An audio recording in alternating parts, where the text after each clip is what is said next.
In a quiet town nestled between the hills of Yorkshire, there lived a boy named Lucas. He was bright, curious, and had ambitious dreams of one day becoming a successful entrepreneur, someone who could change the world. Lucas wasn't afraid of hard work. He spent hours reading books, learning about business, coding, finance. But he had one flow-on habit that always got in his way. He talked too much.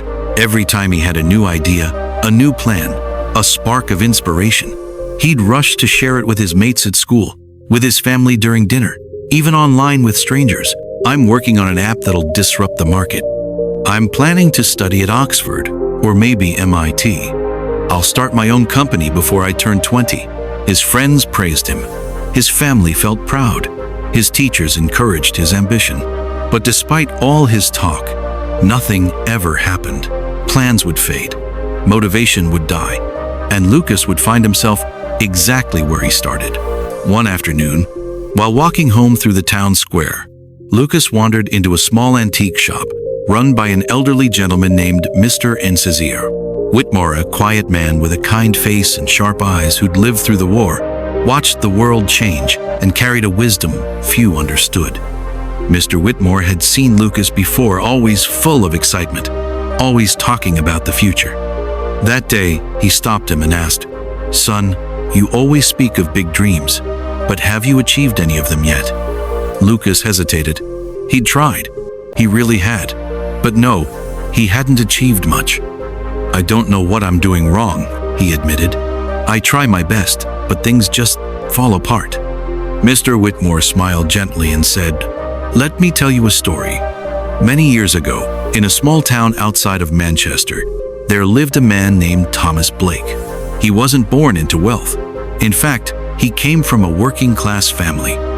But he had a dream to own his own land, to build something that would last for generations. But unlike Lucas, Thomas told no one. While others bragged in the pub about their big ideas, Thomas kept quiet. He worked multiple jobs, saved everything he could, read late into the night, learned skills in silence. People would ask, "Tom, what are you up to these days?" He'd smile and reply, "Just keeping busy." Years passed. Slowly, he bought small plots of land. He grew his own crops. He built a business brick by brick. And one day, without warning, he owned half the valley. The same people who once doubted him were stunned. A friend finally asked, "Why didn't you ever tell anyone what you were building?"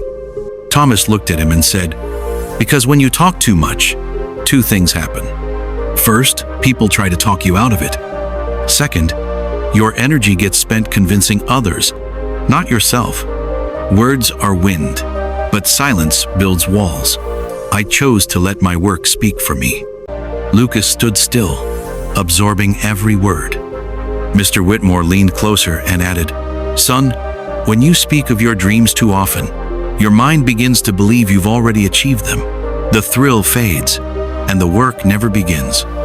But when you protect your goals with silence, something powerful happens." Lucas left the shop in deep thought. That evening, he deleted his social posts. He stopped talking about his next big idea, and instead, he started working. He studied harder, built projects in his bedroom, turned down nights out to focus on code and design. Slowly, things began to change. Months passed, and without fanfare, Lucas launched his first product. Then another. By the time his A-levels ended, he had already been accepted into a top business accelerator in London, and a seed investor from New York had taken notice. People were stunned. "Lucas, how did you manage all this? You never said a word." Lucas smiled, remembering Mr. Whitmore's words, "Let your silence build. Let your success speak." Years later, Lucas became a respected founder, admired not just for what he built, but for how he built it. He proved to the world that true strength lies not in shouting your dreams, but in working on them when no one's watching. Because sometimes, silence is your sharpest sword.